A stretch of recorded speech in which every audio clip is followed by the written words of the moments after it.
Here's Martha Zoller on AM 550 and FM 102.9 WDUN. Always here, always local.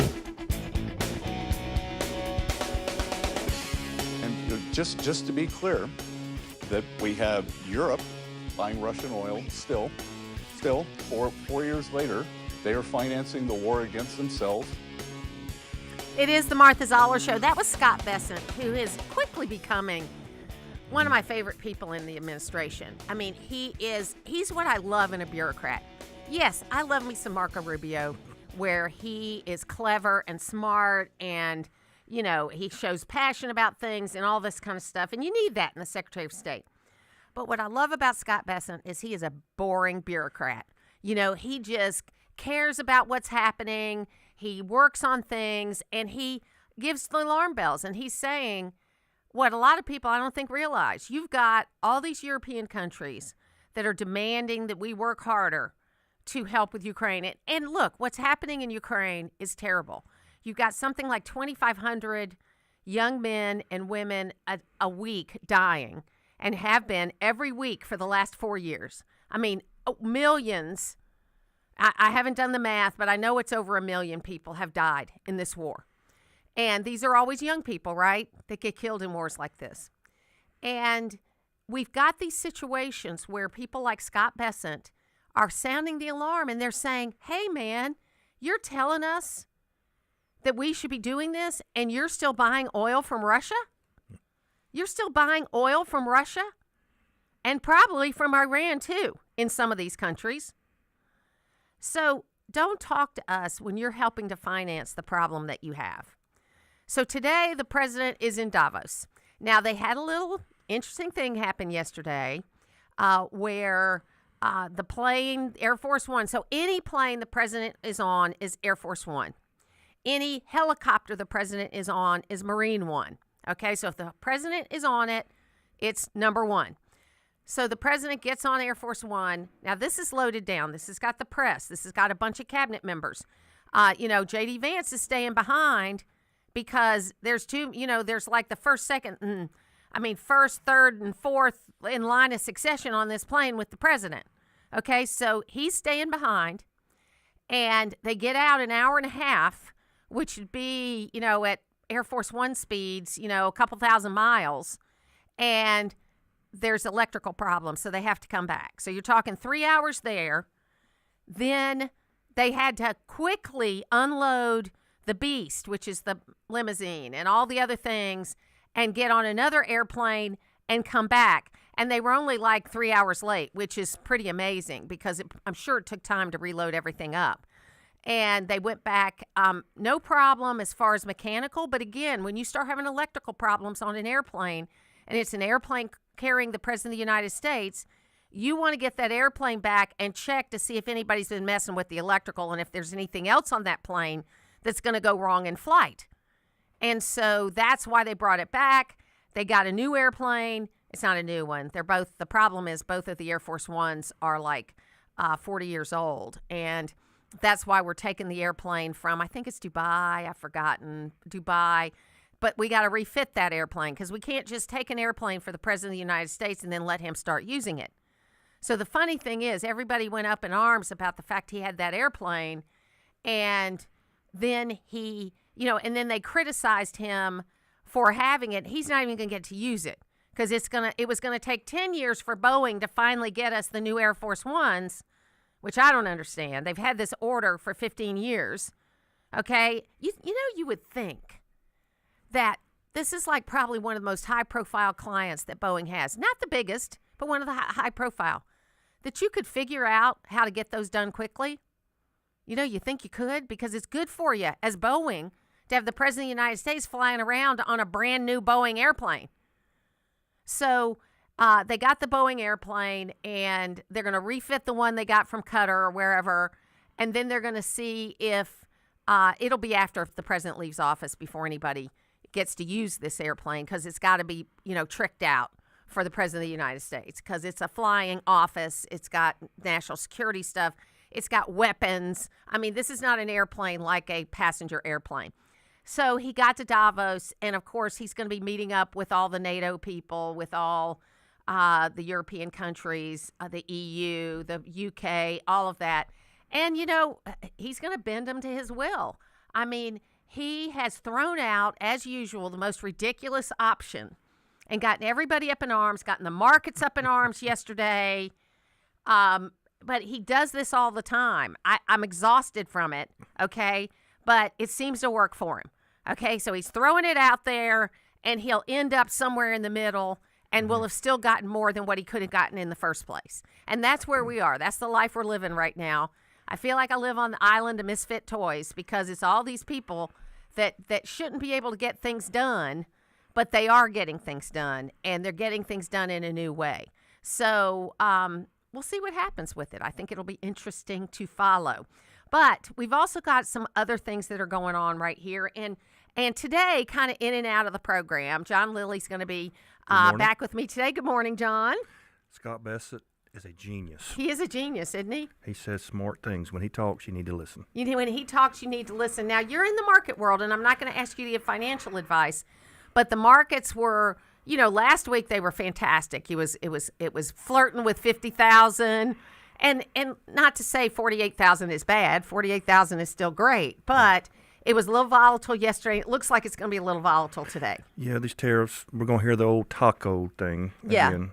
Yeah. Trump always chickens out. And what the pattern seems to be, he throws us out there, changes his mind, and we get back to where we were. Yeah, and also the Supreme Court is going to be ruling probably soon. I don't think they're going to. Usually the Supreme Court waits until June to do their really, their really decisive decisions or divisive decisions. They wait until June. But if it's something they need to rule on right away, which this tariffs he does, because if they rule against him, which I suspect they'll rule against him on some and not on others, he's going to have to pay back some of that money. And the Wall Street Journal revealed that it's us that have been paying these tariffs. Okay, the American either consumer, producer, whatever, been paying the tariffs. And so they've collected a lot of money, but they might have to give some money back. So the president even said he is anxiously awaiting this tariff decision because it'll be a big deal. I think he's going to win some and lose some. I think that's what's going to happen. You will see that immediately in the market. Yes. Positively, you think? If they rule against tariffs? Yeah, I think it would be positive. But yeah. you would be an immediate reaction of probably 1% to 2%. Yeah. I was kind of thinking that, too, because they don't like tariffs. Look, I'm a Trump supporter. I don't like tariffs. Okay, I think we ought to be free market. Mm-hmm. I understand the concept, though, that other countries weren't being free market with us. And so we had to flex our muscle a little bit and let them know that, hey, we're still here. It's so unsettling to the market when these things are said. Yeah, because people like certainty. Yes, absolutely. In April, when the market was down 10% in one day, this is my 34th year. I've never seen anything like that. Yeah. So that's very unsettling. And I think what's really different is that I've been around long enough that I remember the 87 crash. 22%. Yeah, which it went, the numbers were something like 2,100 to 1,400 or something like that. So we are now at right around 48,000. And I remember doing an interview 15 years ago about how, the market will get to 35,000, but it might go to 8 before it goes to 35. And now it's at 48. So, hey, people, this is what I tell my husband all the time, because we are self-employed people. So all the money we have earned or earned interest on. We've never had any matching funds. We've never had, any of that kind of stuff. So I always tell him we manage, not to get you into financial discussion, but we manage very conservatively, because I never want to feel like I did in 2008, where I lost 40% of the value of my, it wasn't in one day, but it felt like it. Okay, it felt like it was in one day. Slow death every day. Yeah, it was terrible. And so we set several assets aside that we don't count in our plan that, we've worked our what's off over the last 40 years to be sure we had. And because I want to be prepared for whatever happens. And what I always tell you, tell me if I'm crazy on this. What I tell my husband is, if something like that happens again, then everybody's going to be affected by it. So it's not going to be just us. And so everybody's prices are going to go down and everybody's going to be unhappy. That doesn't mean it's a good thing. It just means we're all in the same boat together. Yeah, it would be bad to have that happen again. That'd be 3 kicks in the pants for you in one lifetime. Yes, and yes. That's hard for people our age yes. To recover from. But that was something the market was totally unexpected. And hopefully, I think we've got to the point where we can see those things coming a lot better now. But gosh, you never know when Trump comes out and says something. He could say something and move the market. I mean, with 10 minutes from now. Yeah, there was a book that was written after the 2008 crash by a couple of New York Times writers that was called, I think, Irreconcilable Differences, I think was the name of the book. I'll look it up in the break. But what was great about that was it named names of who was responsible and how we got there. And the big thing was these mortgage-backed securities, because mortgages are very safe, okay? But it used to be that you bundled just more, well, it's back that way again. But for a period of time, if say, for argument's sake, you had 10 securities bundled together, one would be a mortgage and the rest of them would be risky. And people thought they were buying a mortgage-backed security, which is very safe. Should and be. Then they got in to, they turned out they weren't safe. And when people, a lot of the people that lost their homes during that period of time never even made the first payment on them. So it wasn't a case that people had been living somewhere forever and ever. It was just a bad, Fannie Mae and Freddie Mac did a lot of bad practices that led to that happening. And they sounded the alarm in 2006, but the Congress wouldn't cooperate. We've had reforms on that, but nobody knew what was in those, which was nuts. And I will say this to you, Martha. Bernie Sanders, one of the few things he said I agree with, no one went to jail for 2008. We could make movies about them and write books about them, but no one went to jail for that, and that's just wrong. I agree, 100%. Got a message in, which is pretty funny to end the segment with. Boeing has had a pretty scary run as of late. Not sure if we want to hurry them up on Air Force One. Okay, fair statement. We'll take a break. Dr. King didn't come to Memphis for ceremony, he came for justice. Travel with Anita follows his final journey, the cause he stood for, and the legacy that still speaks today. Join me from 1 to 2 on Saturday on WDUN. Always here, always local. Does your office technology slow your team down? Nothing is more frustrating than printers that jam, copiers that won't connect, and service providers that don't follow through. You and your team deserve technology that works. I'm Matt Nick, president of Duplicating Products, and for over 50 years, we've helped North Georgia offices eliminate bottlenecks, reduce downtime, and get reliable support for office technology. Our promise, we do what we say we will do. If you're tired of office equipment headaches, it's time for a change. Visit us today at duplicatingproducts.com. While technology has certainly changed the way people do business, it hasn't changed the way we treat our customers. It's Mike Cormier, and at Hardy Chevrolet, we are as committed to excellent customer service as the Hardys were when they started the business here in Gainesville over 4 decades ago. When it's time for a new or used vehicle, remember what Charles Hardy always said. We love you and we need you. Together, let's drive. At Hardy Chevrolet, Brownsbridge Road in Gainesville, online at hardychevrolet.com. You already know Gainesville Mechanical for their award-winning HVAC service, but did you know they handle plumbing too?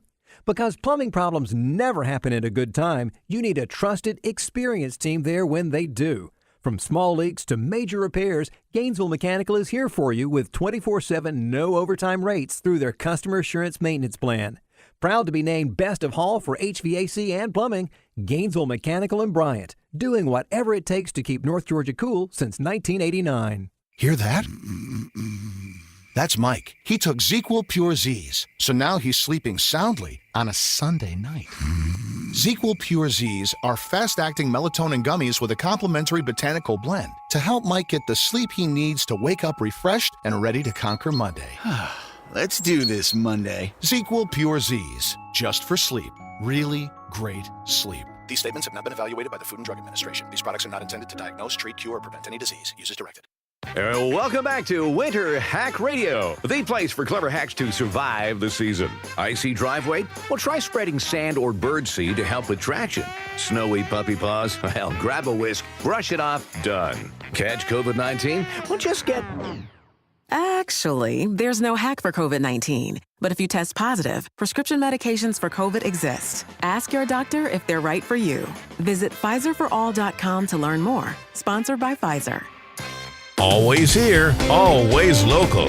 From the Access WDUN Hardy Chevrolet newsroom, Banks County officials join others in the area to warn residents about uprising scams for tax season. Details at Access WDUN. And coming up on North Georgia's News Talk. It's the Martha Zoller Show, presented by Gainesville Mechanical, from the Northeast Georgia Health System studio in downtown Gainesville on AM 550 and FM 102.9 WDUN. There's that saying, Trump was right about everything, and that's kind of how I'm feeling right now. This breakfast conversation, our sixth visit with Betsy Sarcone, dating back to August 2023. Her shift beyond dramatic. A DeSantis, then a Haley voter, said she would vote for Joe Biden if Trump won the Republican nomination. But she changed her mind. I think Biden probably changed me more than Trump. I think watching nothing be done, for 4 years about an open border. Now she gives Trump an A-, loves the immigration crackdown, just closed a big real estate sale, and thinks the economy is picking up. Sarcone laughed at Trump's 2020 election fraud claims when we first met. Another big change. I'm starting to question the election of 2020, right? He lost the election in 2020. I don't know. He lost the election in 2020. The suburbs revolted against Trump in his first midterm, and Democrats are banking on it again. But Republicans don't have to worry about Sarcone. She likes Congressman Nunn and loves that her daughters can use a school choice plan. So it is the Martha Zoller Show. So this is a funny interview with John King from CNN and this Iowa voter that has kind of been all over the board. And I think this is important. John Lilly's sitting here with me today because we're going to be getting ready to have John learn how to fill in for me. So I'm very excited about that. But Republican women have been our hardest thing in the Republican Party because they do kind of I call them squishy Republican women, and I mean it in the most loving way, because they will vote Democrat sometime. And they want people to do what they say they're going to do. And they have a lot of issues with some of the things that Trump has done in the past. And so I thought this was interesting because of that. A-? Yeah. I don't know about that from her, but I you think better or worse? Worse. Yeah. Well, yeah. But I admire that. She's willing to look at the issues and not just blindly go down the Republican side, which I'm guilty of most of the time. So she'll look at the issues, and I like what she said about the border. That upset her. Yeah. Yeah. It changed how she looked at it. Her business is going good. That's why she feels better. Her real estate business is going good. And I relate to her about how she was with DeSantis and then she was with Haley. I'm a Nikki Haley Republican. I voted for Nikki Haley in the primary in 24. And so, I think Nikki would have been a great choice. And, even though I'm happy with J.D. Vance and how he's doing as VP, I think that President Trump could have really unified the party if he had picked Nikki Haley as his VP choice. And so, but that's, water under the bridge. And I'm basically happy with the things that are happening. I don't like the tone of how things are happening. My friend Brian Robinson and I, who are both consultants, say, if we could just edit Trump on like 20%, you'd have a lot more people that are happy with what he's doing. Yeah, you said 50%. I think that's funny. You can join us on the phones at 770-535-2911. You can also text us at that number, and that is the talk and text line from M&R Rental. So, I think it's interesting to see how people are looking at things. And I'm really glad that these news agencies are getting out and talking to people outside of New York and Portland and LA and DC and actually getting out and talking to real people, because I think they take a look at things a lot more fairly and make up their own minds. And look, it is the economy, stupid. People are going to vote based on the economy. And I said back in October that the president has until about the end of March for people to start feeling better about things. And I tell you, I had a conversation, John, with a young lady who gets a lot of tips in the course of her work. And I've known her for 5 or 6 years. I consider her a friend. And what we forget is people that are W-2 workers that don't have a lot of investments, maybe they're service workers, but they're in that kind of working class, not low class, but working class, working in the middle class. They don't wait till April 15th to file their taxes. They generally get their W-2 right away, because all they have is W-2, and then they file it immediately. And so she was telling me, yeah, Ms. Zoller, I filed my taxes, and I'm getting more back than I thought because the tax on my tips from last year, I'm getting back. Right. So if people start doing that, you're going to have people in that Trump area of voters happier because they're going to have more money in their pocket. Do you think it'd be more Trump or more Republican? I think both. Okay. I think they've kind of moved around. And I consider myself a Republican. I'm a conservative Republican. Me too. I did an interview in Connecticut yesterday at a radio station, and my friend Lisa Wexler is a Democrat. She's an elected probate judge, and she and I get together. She comes on this show every other week, and I come on her show every other week because people feel differently about things depending on where they live. And she was a Republican until 2020, and President Trump and the way he acted about the election, she switched her party affiliation to Democrat and then got reelected as a Democrat. She had been a Republican, elected as a Republican, then she got reelected as a Democrat. So we kind of look at ours as a north-south kind of discussion because we see things differently, but we can discuss things and get along and figure out what's best for the country. You make a great point. It's people's experiences. I mean, I don't know what it's like to live in Connecticut or New York and deal with what they're dealing with. So it's real easy to say, how can someone like AOC get elected? Well, maybe it's people that are just like her and electing her. How can Marjorie Taylor Greene get elected? Well, it's people just like her. So I enjoy when you talk to Lisa. She's very smart. And I enjoy having her, when I get a chance to do this, have her on here and talk to her about that. Yeah, it's so interesting because you mentioned Marjorie Taylor Greene, and that field got set last week. And there's something like, 20 people running for that race. There's no way I'm going to be able to cover every candidate. So I'm going to try to pick the candidates that I think are the most viable, and we'll talk to them, even though this isn't in the district. But I think it's important, that we talk to those folks. So we'll set all that up.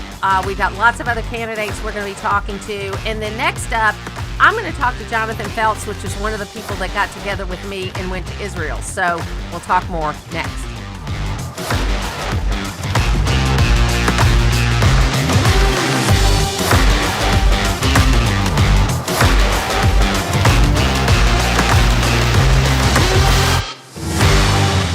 It's WDUN's Bill Main inviting you to join me September 28th as we journey to sunny Portugal with Colette and Peach State Bank and Trust. We'll explore Europe's old world charm, spending multiple nights in charming Porto and the amazing Algarve coast. We'll walk the cobblestone streets and cruise the scenic Douro River from the colorful capital of Lisbon to the stunning cliffs and whitewashed villages of the Algarve. We'll visit the breathtaking shoreline of the Portuguese Riviera and see ancient castles, groves of orange and almond trees, plus we'll visit the quaint villages of Lagos, Sintra, and Cascais. Then there's the famous wine, savory foods, and beautiful beaches. Plus we'll visit a family-owned cork factory. Yeah! Colette covers all the details, flights, meals, hotels, all of that. We just need to have a good time. So don't miss out. Call Colette at 800-581-8942 or visit WDUN.com for full details. Let me show you the world. Come away with me.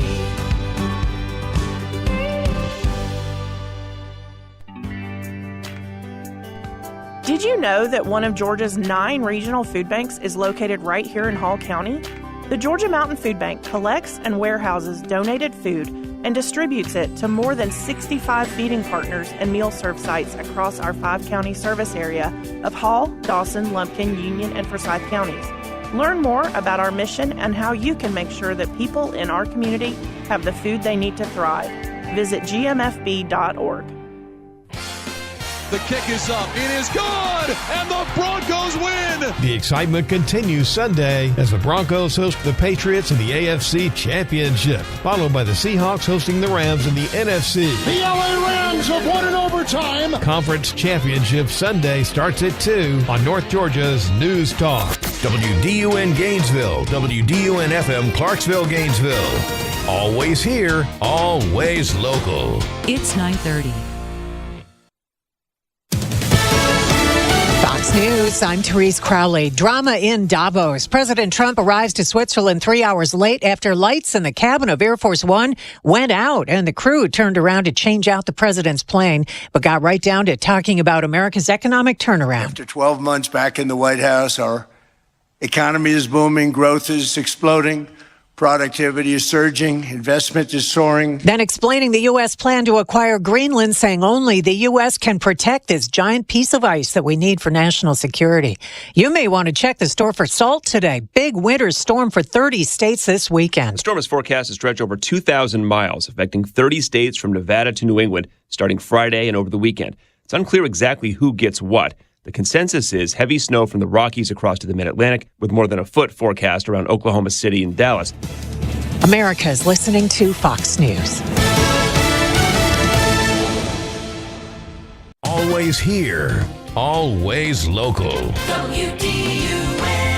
From the Access WDUN Hardy Chevrolet Newsroom, I'm Steve Winslow, and more winter weather is on the way to Georgia, with the National Weather Service forecasting extreme cold for Saturday and Sunday with the potential for icy conditions. And meteorologist Holly Strano predicts it'll start as rain, but change quickly north of the metro. Changing to all freezing rain, lows in the upper 20s, 1 to 3 inches of snow and ice are expected into Sunday. Meanwhile, today's forecast is much more pleasant. We'll have that from Holly in just a few minutes.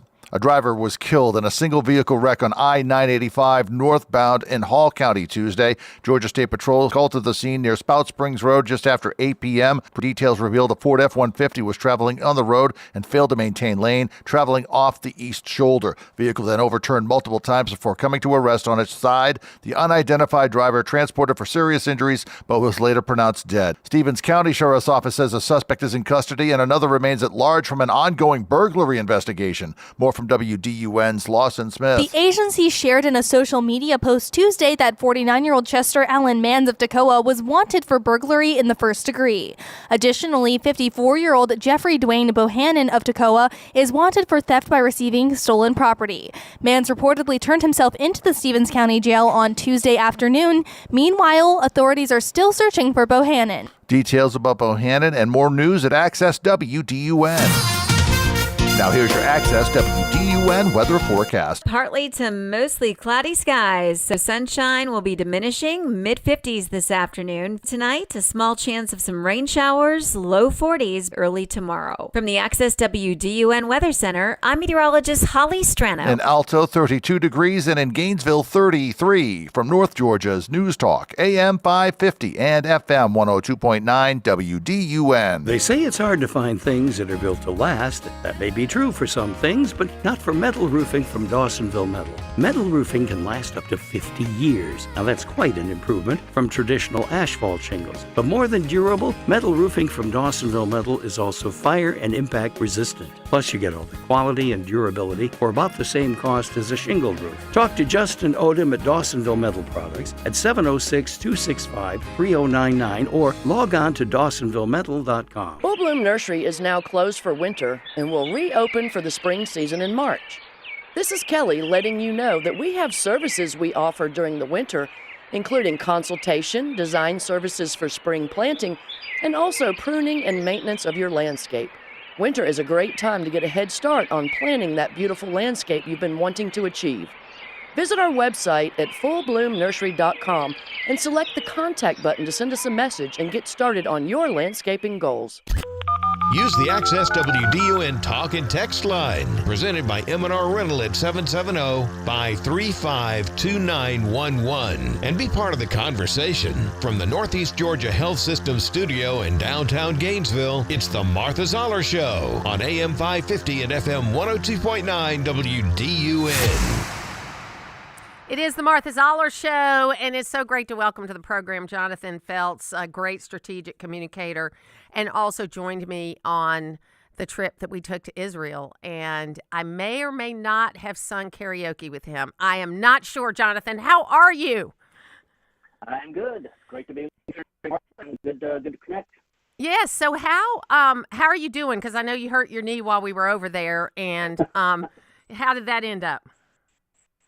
Well, my next thing on my calendar for this morning is going to physical therapy. So I had to have a root tear of the meniscus repaired 3 days before Christmas. Oh, my goodness. Had enough, and then 5 days before Christmas, I got a Christmas puppy for my wife that I had bought before I blew up my knee. So it's been a busy Christmas season, certainly for my wife. Not sure if it's been too busy for me. I've been sitting around quite a bit. So tell me, what were the biggest takeaways from the trip we took to Israel for you? Sure. Well, one thing I think just kind of level set is, tell your audience, I had the chance to live in Israel right after college, which was sadly 30 years ago this summer. I lived in Israel for the first time. And so I feel like a lot of folks, they're really taken aback by just how small the country is when they first go there. But I had already experienced a lot of that When I out there, I lived off the Sea of Galilee in a community called Haon, which is right across the Sea of Galilee from Tiberias. And the first night I was there, I saw some lights in the distance. I could see see things lighting up. And it was some of the Israelis that were at the campground I was working at the next day, and they said, "What lightning? Those were bombs that were being launched over us and landing. I think 7-8 miles down the road from us, and it wound up killing I think 2 or 3 French tourists." And so that was an eye-opening experience for a young man from Davie County, North Carolina, a small town in North Carolina outside of Winston-Salem. And so I had already experienced just how small the country was, how different the security situation was. I think the big takeaway for me this time around was, a couple of things. One is realizing and recognizing that October 7th was not a one-off terrorist attack the way we characterize 9/11 or something like that. Instead, it was a well-orchestrated invasion with a genuine effort and goal of being the complete annihilation of the nation of Israel. And so I think that was a big learning experience. Hearing from different personnel about the failures that led to the invasion, and then also too just recognizing and if you stop to think about it, you already know this, but then just with our experiences talking to the soldiers, talking to families of soldiers, recognizing that so many people in Israel, they have lost a loved one either in the October 7th invasion or in the war after that. But the Israeli military personnel, when they are coming into action, they are literally defending their homeland. U.S. military personnel, you might have the occasional call up in the National Guard for a riot situation or a natural disaster recovery situation, things like that. But 99 out of 100 times, U.S. military personnel throughout the world, they're defending the American way of life, but they're not literally defending their homeland. Where if they were to fail that particular mission, the little ones will be literally slaughtered. Yeah, I think the thing. The failure in that. Well, and I think the thing for me that was a couple of things that you brought up where you had people from Miri Eisen, who we talked to, who has been in the IDF for 25, 30 years. Her husband, her children.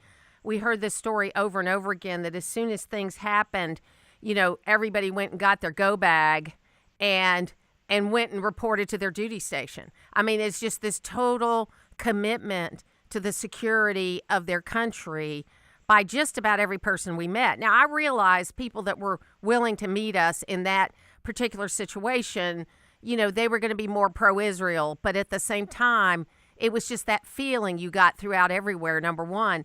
And then number two was just this commitment to understanding and admitting where they had made mistakes. I mean, we heard it from elected officials, we heard it from military people, that they had this plan in their hand for a couple of years, thinking it was going to happen in 25, not 23, and they just weren't ready for it. They just they underestimated their enemy, and as we saw with great consequence on October 7th, they can't afford to do that. Right. Yeah, that's exactly right. And again, that's one of those things where, just that I think that a lot of folks here in America can't relate to is the fact that they are under that daily threat where they have to be on guard 24/7 with no let up. There's no time for a coffee break. There's no time like, oh, I'm having a bad day. I'll take it either day. One day of letting up can result in disaster over there. And that's just a different way of life than what we experienced here in the U.S. Well, and also, we're old political operatives, okay? And one of the things that I've always kind of stuck in my craw, and I want to know what you think about it, is after 9/11, I understand that we are a consumer economy, that people need to, we're a consumption economy. People need to get out and shop. But I think that while President Bush did a great job on so many things, I think that he talk too much about going out and getting back to your normal life and shopping and doing all the kinds of things. And he should have talked, I think, a little bit more about sacrifice and what we're fighting for, because so many fewer people fight on our behalf today than ever have been, that I think we've lost touch with some of that. And that was an opportunity, in my view, to solidify that. I would respectfully push back a little bit. I think in the immediate aftermath of 9/11, it was such a shocking blow for America, and it's really the first time the only time in my memory I can think of when really everything shut down as far as airline travel and things like that. But I think President Bush, for the rest of his tenure in office, did and full disclosure, I obviously worked for President Bush back in the day, but I think he did a good job of sacrifice. I first helped organize votes for meetings he would do with families who would visit military bases and things like that. And so I think he did do a lot on the sacrifice front. I understand your point, and I think quite honestly a lot of that has been lost to history, just with how much things have changed over the past 20 years. And you had the Obama years, you had the first term, you had Biden, and I think back to my time at the White House, when we talk about these things, we have a message of the week, and now I feel like you have a message of the half hour at the most before the week's going on some new title or some new topic. I feel like every administration ages more than 4 years at a time, but in the current environment, and this is not a reflection of Trump, it's just all the different message operations that are out there. Things just that seems like someone has the attention span of a 5-year-old Coca-Cola, and cereal is what it feels like to keep up with all the different messages today. But I understand. Well, and I think too that the more missions like this, I saw the first tourism ad for Israel that I have seen in a long time. I'm sure they've been around, but there was a new ad that was put out about how great it is to come and visit Israel. And I hope that the message to a lot of people is that it is a great place to visit, and you will learn things that you never thought you were going to learn, and you are going to be able to be a big part of history just by being there. Yeah, I would strongly encourage all of your listening audience to, if they ever get the chance, to definitely go visit Israel. I did it when I was 23. I grew up in a Baptist household, so I grew up my entire life reading about the nation of Israel from a biblical perspective. Never had really considered it from a historical perspective, but when you're there to see history or to biblical history, or just see an amazing country, it's really just an amazing experience and a great learning experience, and you come away from it not I don't say a 100% changed person, but definitely with different perspectives of life. But that's the other thing too. Is I particularly love the desert, and so I love so much of the environment, and just seeing how they've had to work so hard to make that a place that people can live, and not only live but thrive, both on the side with personal small family farms, but also large corporate entities and the tech sector and everything like that. Jonathan Feltz, thank you so much for being with us today, and I look forward to seeing you again soon. Sounds good. Thank you, Martha. Thank you. We'll take a break, and then we'll be back. Keeping you up to date with the latest news and weather. It's what we do every day. It's the news I trust. North Georgia's News Talk. AM 550 and FM 102.9 WDUN. Always here, always local. Would it shock you to learn that there are children in your community who eat only what is provided at school? How about the seniors, single moms, veterans, and the disabled who are incapable of maintaining their homes? Straight Street Ministry provides weekly volunteers to pack between 800 and 900 weekend bags for those children. Crews of volunteers sacrifice their Saturdays to maintain homes that shelter the needy. The trained and high-qualified staff at this amazing ministry love and serve at Beautiful Feet, a residential home providing long-term 24/7 care to women who desire to break the unrelenting cycle of sexual exploitation. This is Mike Martin of Milton Martin Toyota. Won't you donate funds, or better yet, your time weekly, monthly, or a few times a year to make life better? For more information, log on to straightstreetministries.org. Thank you, and God bless you. Hey, Daddy, what's in a crawl space? That's a good question, Annie. I'm Cody Lovin with Crawl Space Medic. Musty smells, dampness, and sagging insulation means your crawl space or basement might need some attention. Our team quickly finds and fixes moisture problems, updates moisture barriers, and resolves structural issues, ensuring your home stays dry and comfortable. Don't let your crawl space problems affect your comfort, air quality, or property value. Visit crawlspacemedic.com. A healthy home starts from the ground up. Should you make your trust the beneficiary of your IRA? So many say you shouldn't, but we say you should. This is Kevin Tharp, elder law and estate planning attorney.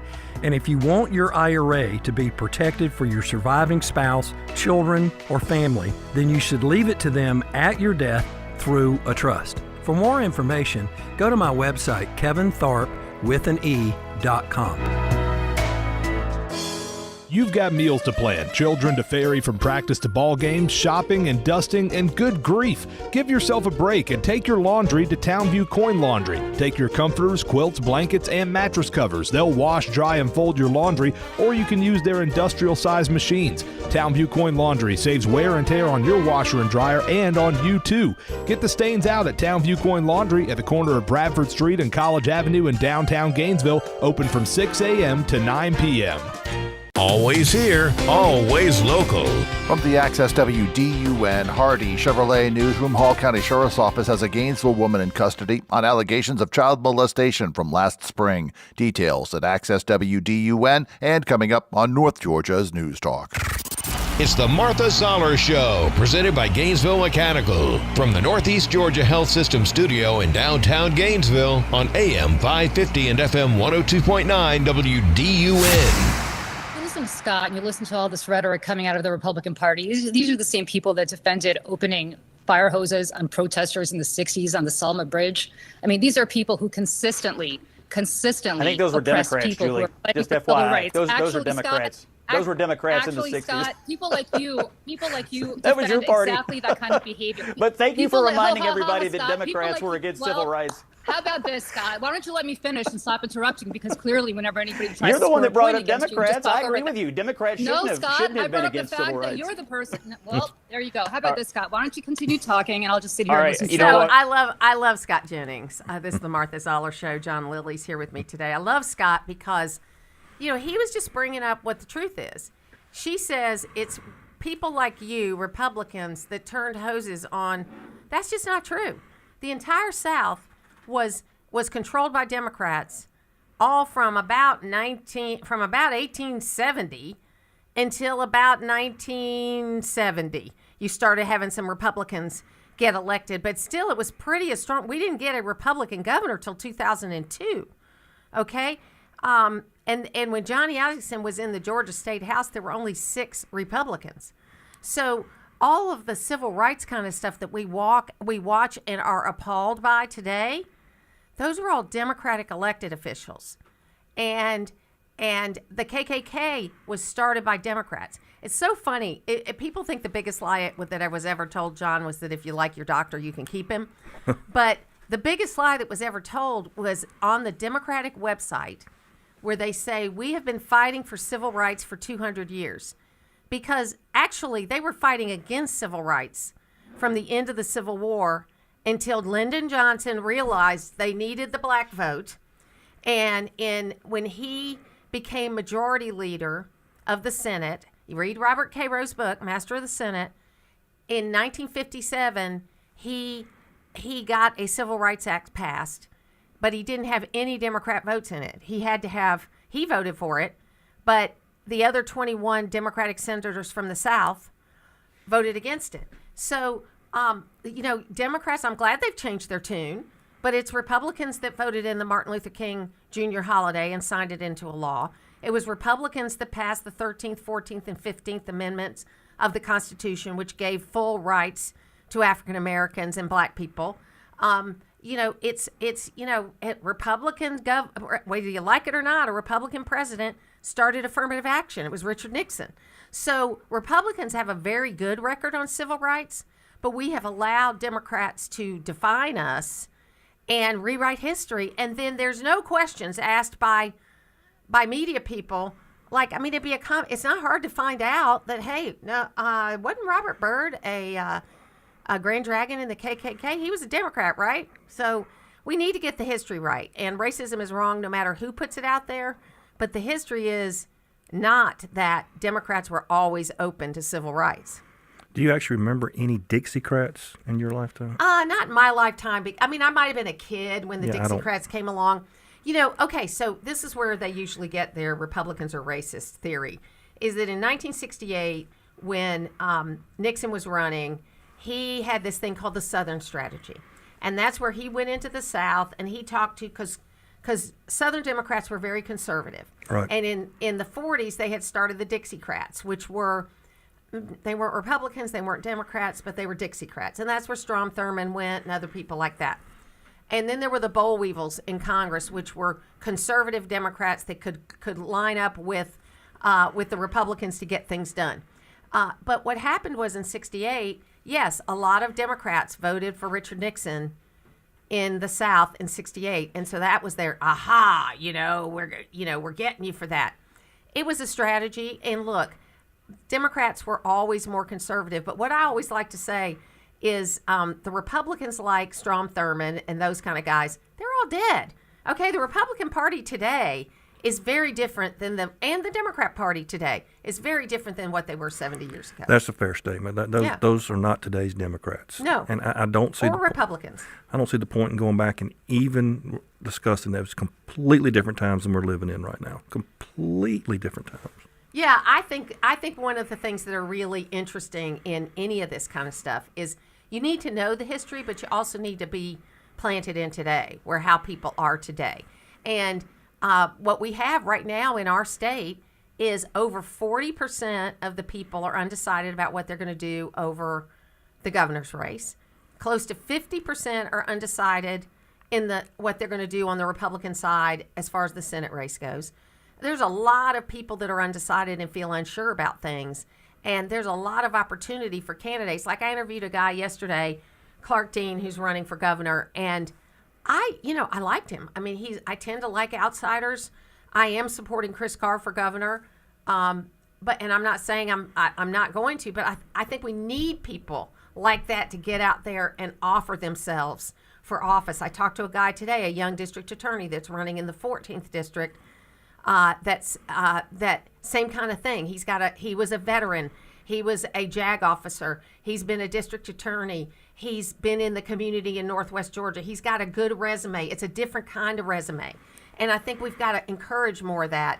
And how we're going to do that is by allowing people to say they make mistakes, allowing people to be forgiven for their mistakes, and encouraging people. You know, it was funny. I told this guy, I asked him if he had a family. He said a wife and two kids, a 8-year-old and a 14-year-old. And I said, look, the only advice I would give you, and usually people pay me for this advice, is don't let especially your 14-year-old, read the comments of anything that's written about you. Okay, because she's going to want to get involved. When I was helping Governor Kemp, that was my biggest problem because I was helping his daughters with social media during that period of time. And I said, do not read the comments and do not engage if you do. Because first of all, it's more likely than not they're not real people. Okay? A lot of them are bots and they're not real. They're just trying to make you mad, and when you engage, you just play along with their game. Give them what they want. You give them what they want. You know your father. You know who he is. I know you want to defend him, but don't do it. Now, they didn't always listen to me because you know how teenagers are, but we've got to get out of this world where we judge everything by what we read on our screens and not by interacting with people. That is so hard, Martha, and I fall prey to that. I always tell myself, as soon as I hit post on Twitter, I've lost. I've lost. I do love Twitter, I'll admit it. But I'll engage, and then everything that comes back at me, I deserve for even engaging. Yeah. So it's a good tool, but it can be used in bad ways. Now, you're a sports guy, right? Yes, ma'am. Now, do you get involved in discussions on sports things? Absolutely. Yes. Absolutely. And why don't you put a real picture of yourself or this or that or that? Are you a bandwagon? I mean, I've been a Georgia Bulldog since 1973. Yeah. I mean, gosh, I've cried at games in my adulthood. So you get that a lot, and it's just best for me, just because we're all one tweet away from being fired. Yeah. One tweet. Yes. Away from being fired. But I agree with you on letting people have made mistakes and have personal growth in their life after the last 20 years. Well, you did this when you were 18. Well, who didn't? Yeah. Absolutely. I'm just glad there wasn't social media when I was 18. Agreed. Okay, not that I did that many things, but I did do some things that I'm not too proud of. It was funny. I was going off to college to Georgia early. I graduated early, and so my girlfriends were like, I can say this now because the statute of limitations is up. My girlfriends were like, oh, you need to have a drink before you go, you know? So we went to this liquor store, and I used my Rich's ID. I didn't use a driver's license. They sold me, you know, one of those little bottles of liquor, and then we went to Shakey's Pizza, bought a Coke, and then, you know, rum and Coke, and then we, you know, and we didn't get drunk, but I mean, I was like 17. So I'm driving home with two hands on the wheel. You know, I get home, I get into bed, I haven't encountered my parents, you know, and I get into bed, and then my dad comes down, of course, because dads know everything, and goes, hey, how about those Falcons? You know, because we always talk sports. He knew. He didn't punish me for it because, you know, sometimes you got to use your judgment. But years later, we were talking about it. You know how when kids start confessing things to their parents years later, you know, that they do. He's like, I knew it. I knew it all along. I'm just glad you got home safe. And so, you know, it's these things that you do. But I'm glad there wasn't social media. There'd probably be a video out there or something, and then I'd have to explain it. Well, think about the times. To my understanding, here in Gainesville, the cops would say, hey, just be safe. Go on home. Yeah. And let's not do this again. It wasn't such a penalty. Now we've realized it needs to be penalty for it. But what changes we've seen on that front? Yeah, it's been a really smart thing. I Yes, mean, ma'am. Heck, my dad used to drive around with a drink on the dashboard. I remember that. Okay, I mean, it was not everywhere, but if they were going from one place to another, it was very common. Absolutely. And I've heard some stories about Gainesville that when all the kids were away at Athens Y Camp, that the parents had a little bit of fun and sometimes out in public. So I have heard those stories before. So look, we just got to give people a little grace. And I'm not saying you don't punish your kids for things. I'm not saying you don't have criteria. But you got to learn to pick your battles. Pick your battles. We'll be back.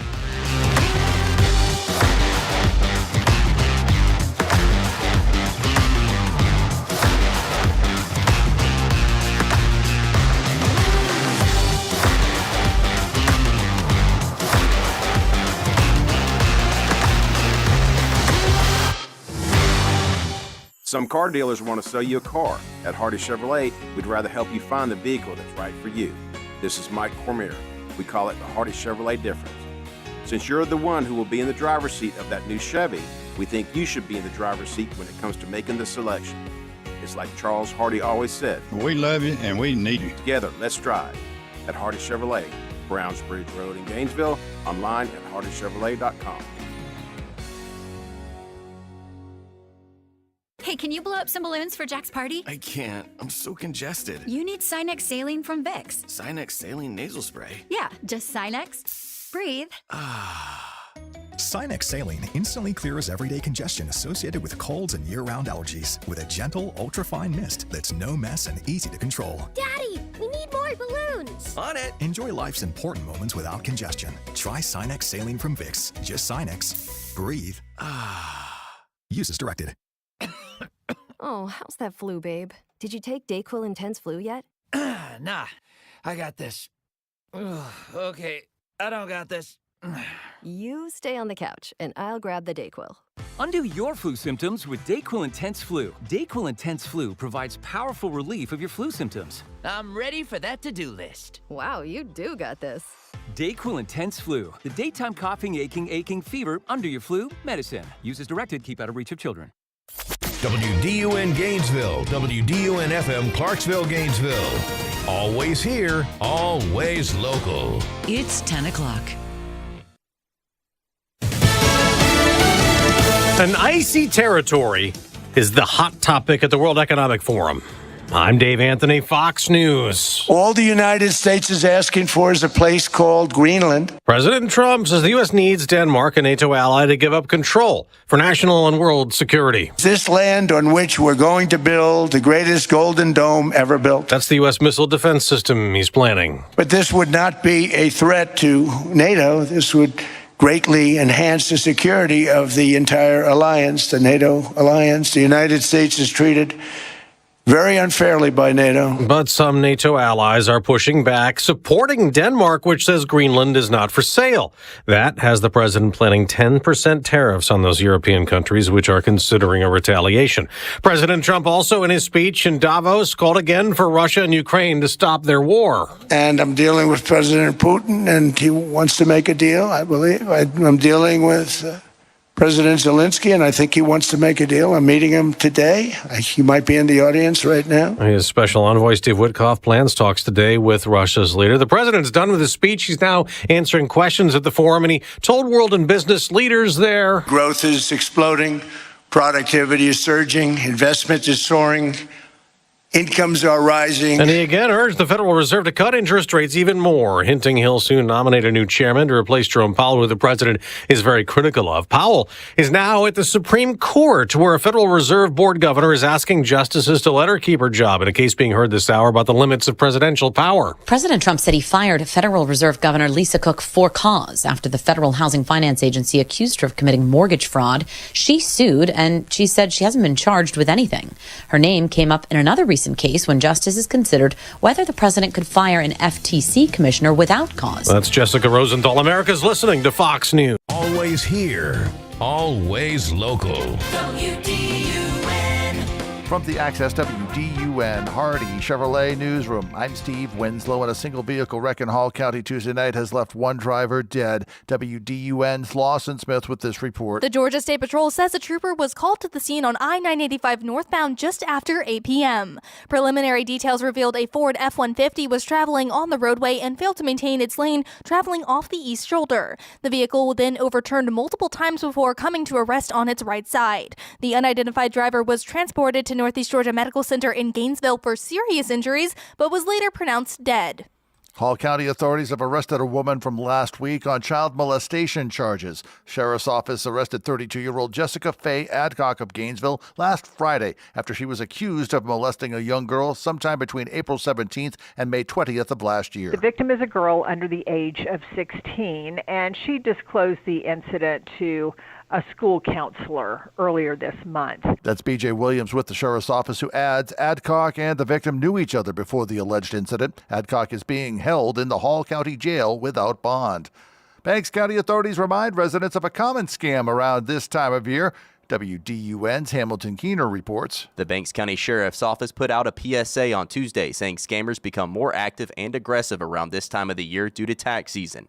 They say common scams include communication claiming you owe back taxes and demanding payment, threats of arrest, and fake tax preppers asking for personal information or upfront fees. They remind residents the IRS will not reach out demanding payment or threaten arrest. They say to never share Social Security numbers or bank information with unknown contacts. And one suspect has turned himself in. Another remains at large in a Stevens County Sheriff's Office investigation behind a recent burglary. The agency shared in social media Tuesday that 49-year-old Chester Allen Manns of Toccoa was wanted for burglary in the first degree. Additionally, 54-year-old Jeffrey Dwayne Bohannon of Toccoa is wanted for theft by receiving stolen property. Manns reportedly turned himself into the Sheriff's Office on Tuesday afternoon, while authorities are still searching for Bohannon. A photo of Bohannon and contact information can be found with more news at Access WDUN. Now here's your Access WDUN Wednesday forecast. Good Wednesday morning, North Georgia. Partly to mostly cloudy skies, so sunshine will be diminishing. Mid-50s this afternoon, feeling better. Overcast skies into tonight. A small chance of some rain showers. Low 40s by early tomorrow. From the Access WDUN Weather Center, I'm meteorologist Holly Strano. In Hiawassee, 33 degrees. In Swanee, 36. And in Gainesville, 35. From North Georgia's News Talk, AM 550 and FM 102.9 WDUN. It's bad enough you get wet when your roof leaks, so don't get soaked when it comes to getting it repaired. This is Chris Earls at Georgia Select Roofing, where we have outstanding Google reviews and an A+ BBB rating, because we know roofing and customer service. If it's a new roof, a roof repair, or gutters and downspouts, estimates are free and we offer financing. See us online at GeorgiaSelectRoofing.com or call me at 678-316-6899. At Georgia Select Roofing, we have you covered. We're talking with Mike Robertson of Oakwood Tire and More. And Mike, I understand you guys have moved. Where can we find you? 3440 Mabry Road, which is right off of Mountain View. Still offering the same services? We won't be doing alignments, but we'll be doing tires. Tires, brakes, batteries, tune-ups, those kind of things that normal maintenance repair. Sounds good. Give us the address one more time. Make sure we don't miss out. You can find us at 3440 Mabry Road at oakwoodtire.com or even the same phone number, 770-535-0943. Talking about the issues that affect you most. It's the Martha Zoller Show, presented by Gainesville Mechanical. Now from the Northeast Georgia Health System studio in downtown Gainesville, here's Martha Zoller on AM 550 and FM 102.9 WDUN. Always here, always local. It is the Martha Zoller Show. It's always great to be here. John Lilly's sitting in with me today, and we always welcome him. And Tim Evans, who's the president and CEO of the Hall Chamber, is here because it's that time of year. It's the political forecast time of year. And Tim Evans is here with us. How are you? Good morning. Glad to be with you. So did you ride your bicycle this morning? I did inside on the indoor trainer. Yep. Yeah. So what kind do you use? I've got just an indoor trainer set up that I can use during these winter months, but during nicer weather, meaning when it's dry and above 40 degrees, I'm a mountain bike coach and sometimes get outside on the Chicopee Woods Trail. So you don't like Peloton, right? No, not Peloton. No. You want the real scenery. That's my wife. She loves Peloton. She's into the Peloton. But yeah, so I don't really like to sweat, okay? But I joined a gym a number of years ago so I could figure out what piece of equipment I wanted to have at my house because I didn't want to just have it be like a sweater holder. I wanted to actually use it.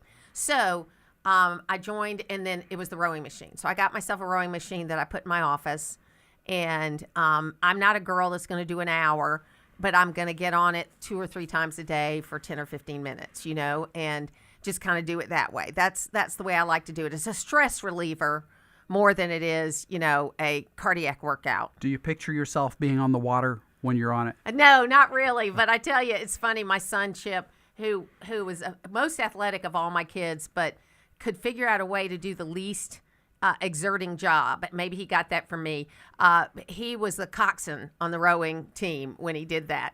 So you don't really row when you do that. You just call out the commands, which is perfect for him. But that's all right. No, I digress. This is a great community. It's got the most amazing things going on. Everybody wants to come here. My husband and I are a house divided because he doesn't want one more person to come. And I'm kind of a great growth kind of person. I think if it's good growth, I want it to come because I love people. We've got a lot going on. And next week, you're going to have a panel that's really important. Tell us about it. Yeah, we have our annual economic and political forecast next Tuesday, the 27th, at Lanier Technical College.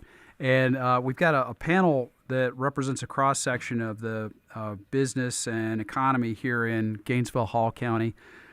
Matt Hanley, the president and CEO of Northeast Georgia Health System. Todd Donaldson, the senior VP of pre-construction at Carroll Daniel. Frank Norton Jr., the Norton Agency. And Ryan Owen as vice president of Kubota Manufacturing of America.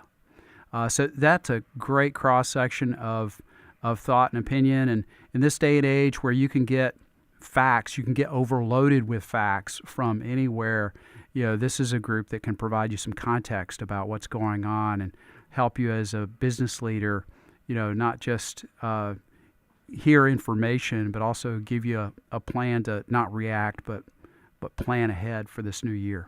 Well, and I think, folks, what is so important about this is that we can be so overloaded with information, with facts from all over the world, but really, what can we actually affect? And what you can actually affect are the things that are happening in your community. And by being involved in your community, that's how you're going to get the biggest payback. So there are so many things that I think are exciting about that. Now, it's a political forecast, too. So where are you going to get the political side of the forecast? Well, I think as business leaders, each of these are coming from a different part of the economy, and we have, things going on nationally, internationally, but also right here in Georgia with the state legislature in session right now and considering a number of bills that could affect businesses, could affect healthcare. So we're going to hear from some of our panelists on, what are the, what, if any, anticipated outcomes from this legislative session may they be looking at. So what are the top industries in Hall County, and also what are the fastest growing? So about a third of all employment in Hall County is directly related to businesses that make stuff and move stuff. That's advanced manufacturing, food processing, and the logistics related to it.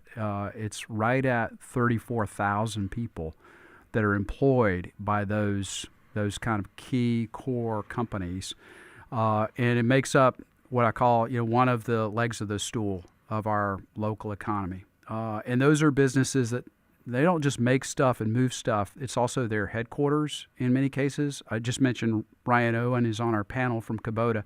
So this is their North American manufacturing headquarters.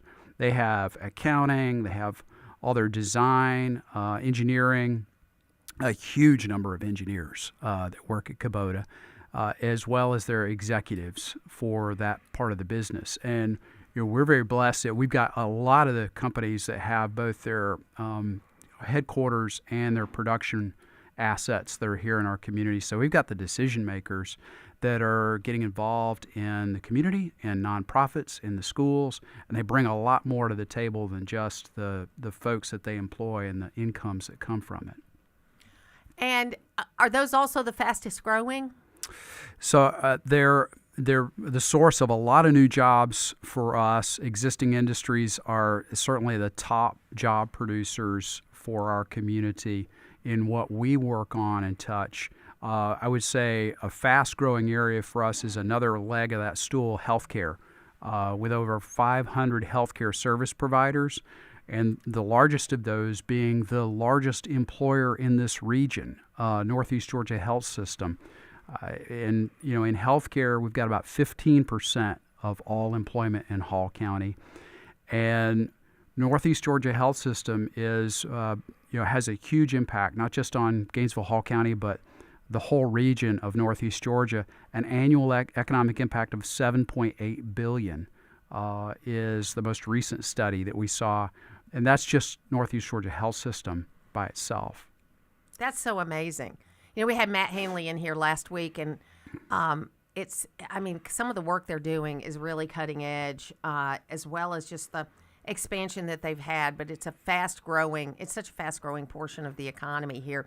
So if people would like to go to this event next week, is that still open? Is that possible? We're almost sold out. So this event, like all our events, is on our website at www.greaterhallchamber.com/events or www.ghcc.com/events. And that's where we have all our events for the upcoming months. And it's springtime, so many of those are traditions for us. Our Chamber Chase 5K and 2-mile wellness walk coming up at Riverside.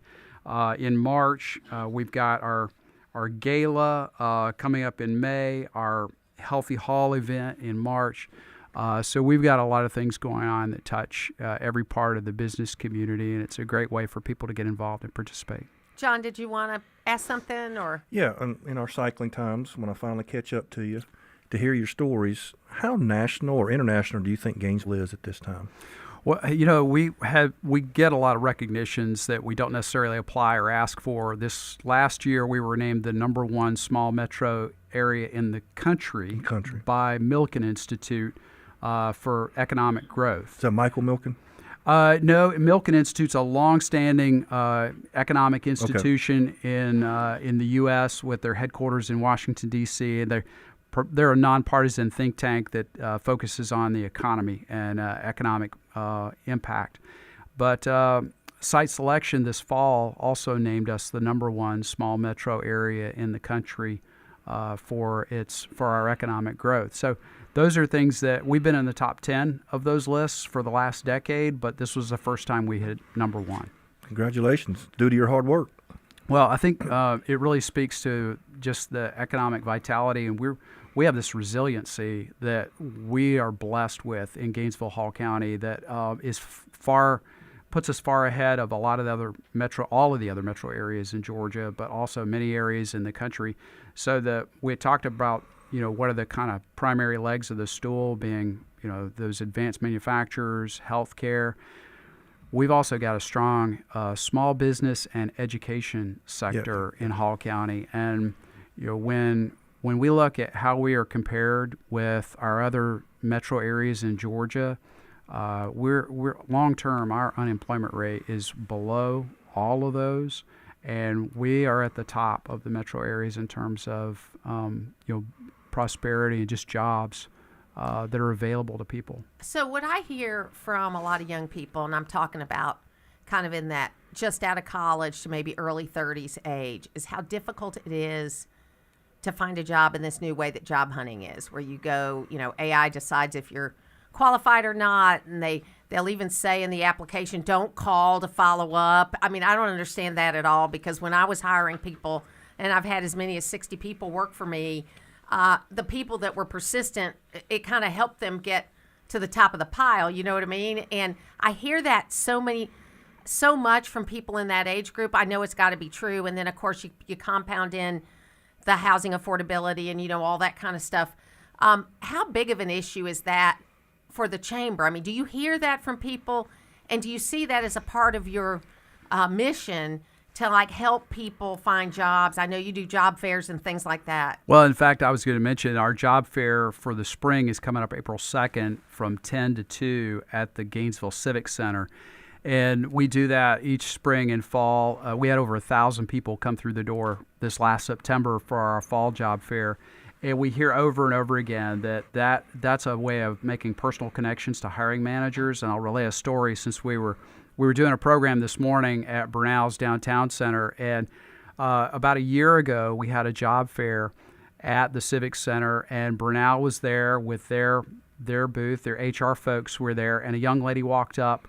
She was looking for a job, and the HR manager from Bernal literally chased her down and got her job application and hired her. And this young lady came back to the next job fair, and she was working the job fair for Bernal. So, we see that over and over again, that people are getting jobs at that job fair, and it's the personal connection that we make. It's still so much more effective to do that. And if you've got 50 to 60 hiring managers from different companies all at one event, why wouldn't you go? And we make the event from 10 to 2 so that people can attend that have a job, that are looking for a better job. They can go to and maybe get another opportunity, an upgrade from their current position by meeting with employers that are hiring. So again, there's still a few spots left for the event next week on the 27th. That's 8:30 to 10 at Lanier Tech, right? At Lanier Tech. Okay, good. Right. And I hope you'll be a part of it. And I'm very excited for the work we're doing here through the chamber, because I know a lot of people get the U.S. Chamber confused with Georgia Chamber and with local chambers. Your local chambers are not political. Your local chambers are about you getting the best opportunity out of your local community. And, regardless of what you hear, and I don't mean about your group, but the U.S. Chamber gets a lot of bad press sometimes because of the positions they take. And you're not the U.S. Chamber. You're the local chamber. Right. We're not actively lobbying at the federal or state level. We're trying to educate our business community and give people a chance to participate. And when you're in the room at one of our events, you're there with a lot of other business leadership and elected leadership that are making a real impact on this community. Absolutely. Tim Evans, thank you for being with us today. Thank you so much. Thank you. We'll take a break. In North Georgia, it's the topics that matter to me. We're your eyes and ears in the community with the latest breaking news. It's the most important thing we face. AM 550 and FM 102.9 WDUN. Always here, always local. For over 40 years, Eagle Ranch has helped thousands of children and families find healing and renewal. My name is John Shackelford, and I'm the Executive Director of Eagle Ranch. In 2021, our family felt a clear call to leave our life in Atlanta and come to steward the incredible legacy of the ranch into the future. The ranch continues to come alongside children and families through therapy, practical guidance, and resources, all anchored in the love of Christ. If you or someone you love needs the supportive, healing environment of Eagle Ranch, please encourage them to reach out to eagleranch.org. Are you ready to tackle your lawn this cutting season? Get ahead of the game with Toro and Howard Brothers before spring is here. Now's the perfect time to prepare for spring with the trusted performance of Toro. Toro mowers are built to handle Georgia's toughest lawns with precision and durability on your side. Head to your local Howard Brothers and find the exact Toro mower to make your spring work a breeze. The grass is always greener when you take care of it with Toro and Howard Brothers.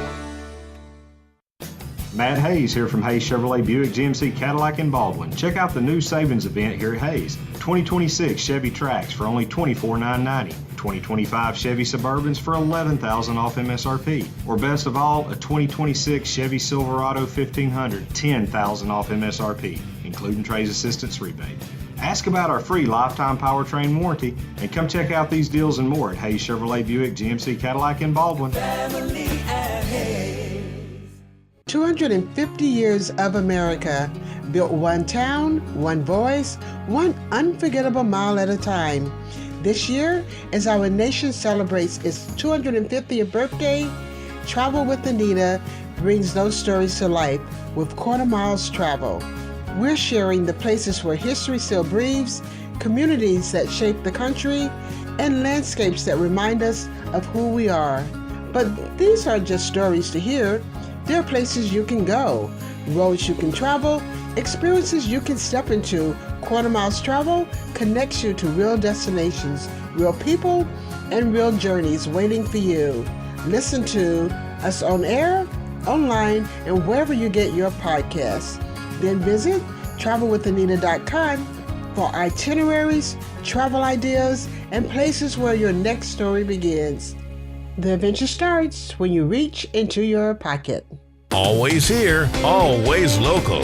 From the Access WDUN Hardy Chevrolet Newsroom, a Gwinnett County state legislator is sponsoring a bill that would require ICE agents to constantly display proper ID. Details at Access WDUN. And coming up on North Georgia's News Talk.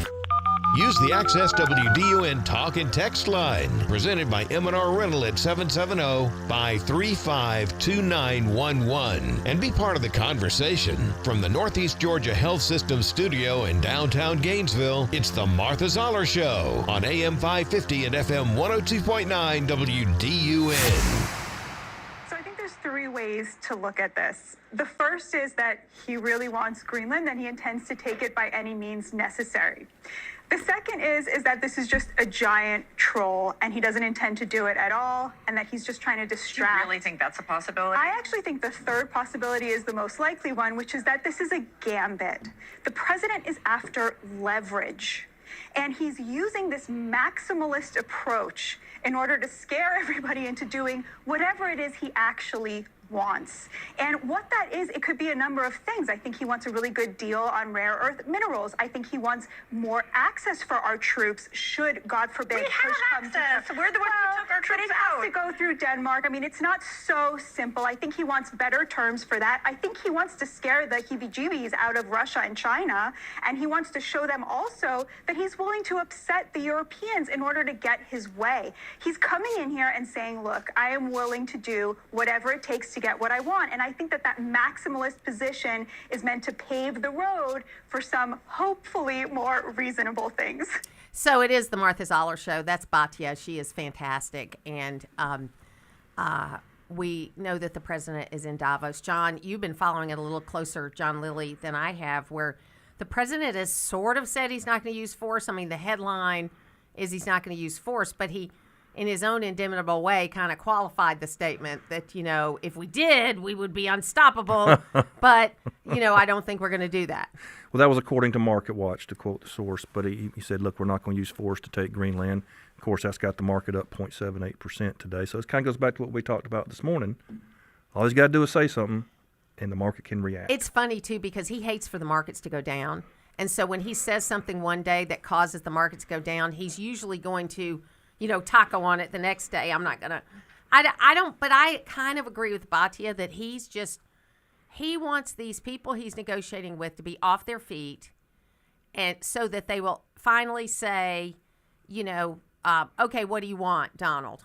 Okay, so tonight on Brett Baer, the head of NATO is going to be on.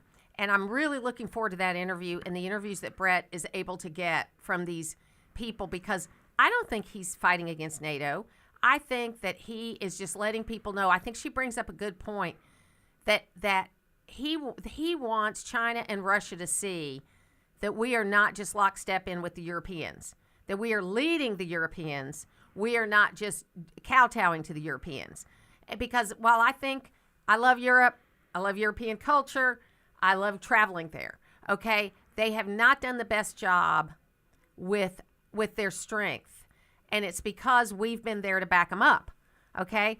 Now, I will say that France, for example, has got a much better healthcare system than we do. They've got a friend of my cousin was involved in healthcare processes around the world. And he said, Martha, everybody looks at the NHS, but really the people that do it the best is France. And what they do is they have basic health care that's covered by the government.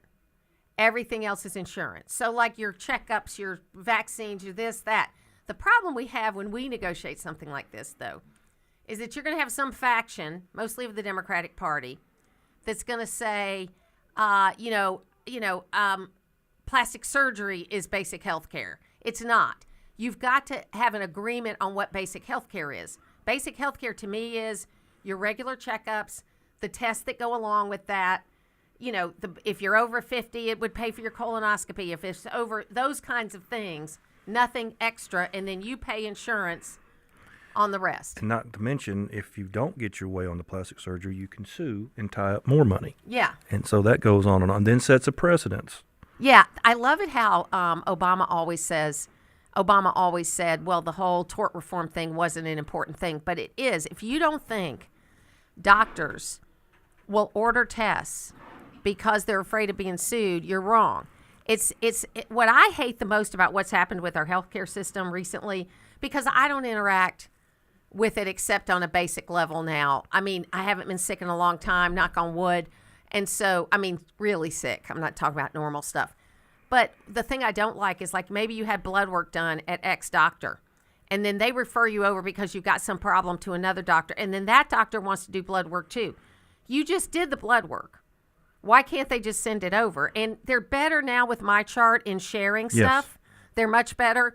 But I know why they do it. They do it because they don't want to run the risk of somebody saying, well, how do you know that blood work was correct? You can see it in the court right now. And I can just see it in their eyes. How do you know? How do you know that's what was correct? Anyway, when we'll be back, we'll talk to Bill Crane and talk about Georgia politics and what's going on under the Gold Dome related to the budget this week. We'll be back.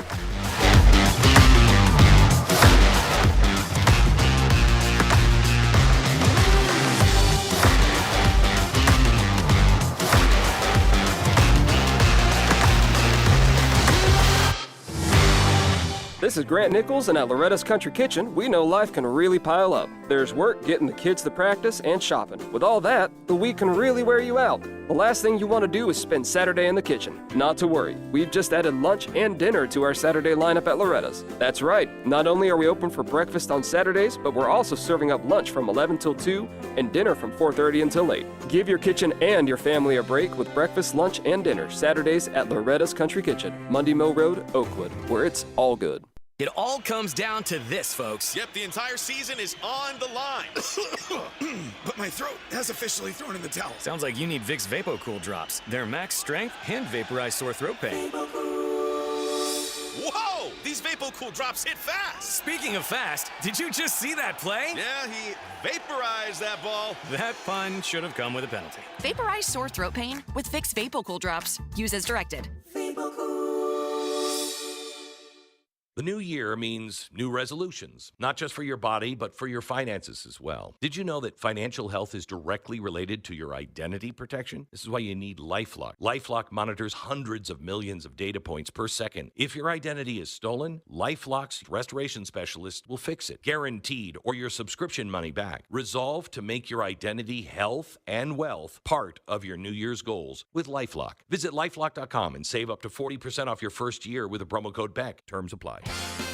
The kick is up. It is good, and the Broncos win. The excitement continues Sunday as the Broncos host the Patriots in the AFC Championship, followed by the Seahawks hosting the Rams in the NFC. The LA Rams have won in overtime. Conference Championship Sunday starts at 2 on North Georgia's News Talk. WDUN Gainesville, WDUN FM Clarksville, Gainesville.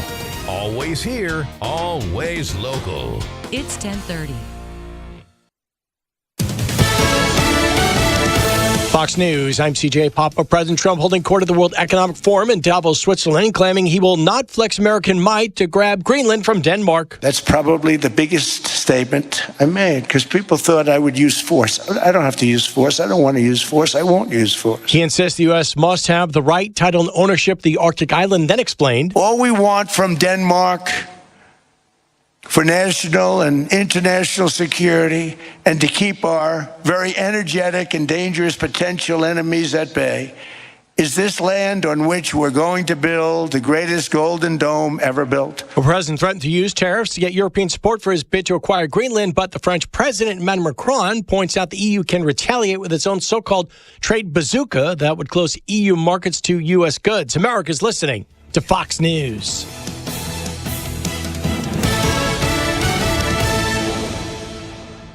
Always here, always local. From the Access WDUN Hardy Chevrolet Newsroom, I'm Steve Winslow, and more winter weather is on the way to Georgia, with the National Weather Service forecasting extreme cold for Saturday and Sunday with the potential for icy conditions. And meteorologist Holly Strano predicts it'll start as rain but change quickly north of the metro. Changing to all freezing rain, lows in the upper 20s, 1 to 3 inches of snow and ice are expected into Sunday. Meanwhile, today's forecast is much more pleasant. We'll have that from Holly in just a few minutes. A driver was killed in a single-vehicle wreck on I-985 northbound in Hall County Tuesday. Georgia State Patrol called to the scene near Spout Springs Road just after 8 p.m. Details revealed a Ford F-150 was traveling on the road and failed to maintain lane, traveling off the east shoulder. Vehicle then overturned multiple times before coming to a rest on its side. The unidentified driver transported for serious injuries but was later pronounced dead. Stevens County Sheriff's Office says a suspect is in custody and another remains at large from an ongoing burglary investigation. More from WDUN's Lawson Smith. The agency shared in a social media post Tuesday that 49-year-old Chester Allen Manns of Toccoa was wanted for burglary in the first degree. Additionally, 54-year-old Jeffrey Dwayne Bohannon of Toccoa is wanted for theft by receiving stolen property. Manns reportedly turned himself into the Stevens County Jail on Tuesday afternoon. Meanwhile, authorities are still searching for Bohannon. Details about Bohannon and more news at Access WDUN. Now here's your Access WDUN weather forecast. Partly to mostly cloudy skies, so sunshine will be diminishing, mid-50s this afternoon. Tonight, a small chance of some rain showers, low 40s early tomorrow. From the Access WDUN Weather Center, I'm meteorologist Holly Strano. In Alto, 32 degrees, and in Gainesville, 33. From North Georgia's News Talk, AM 550 and FM 102.9 WDUN.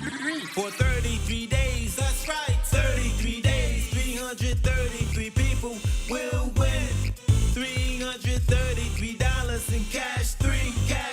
Get ready for some instant wins, Georgia, because for 33 days, 333 people will instantly win $333 playing Cash 3. That's at least 10 instant winners a day. So pick your numbers now. It doesn't matter how. Numbers are everywhere. There's enough to share, so pick and play Cash 3. Play Cash 3 now through February 6th for your chance to instantly win $333. Only from the Georgia Lottery. Please play responsibly. Always check and sign your ticket. Did you know that a ton of people win playing the Georgia Lottery every day? They do. Cash 4 has almost 1,500 winners every day. Cash 3 has almost 5,000. And Fantasy 5 has nearly 24,000 winners. With billions paid out last year, this is your sign to play. Tune in to WSB Channel 2 for your official Georgia Lottery drawing. And check out the Players Club at GALottery.com. It's the Martha Zoller Show, presented by Gainesville Mechanical. From the Northeast Georgia Health System studio in downtown Gainesville on AM 550 and FM 102.9 WDUN.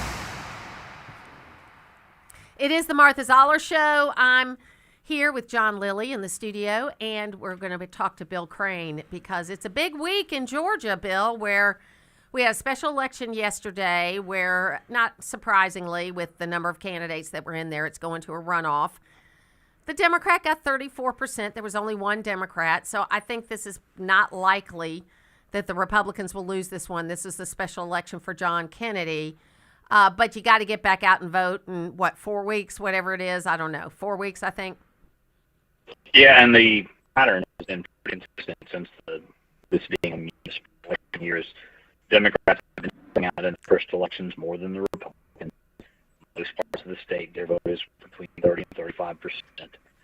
There's a special election, either an open primary or a primary and then a general in some cases, and then the Republicans, as we saw in the seat that was formerly in North Fulton County held by Brandon Beach, there's a strong reversal and the Republican comes in and win. I think that's what you'll see in this seat.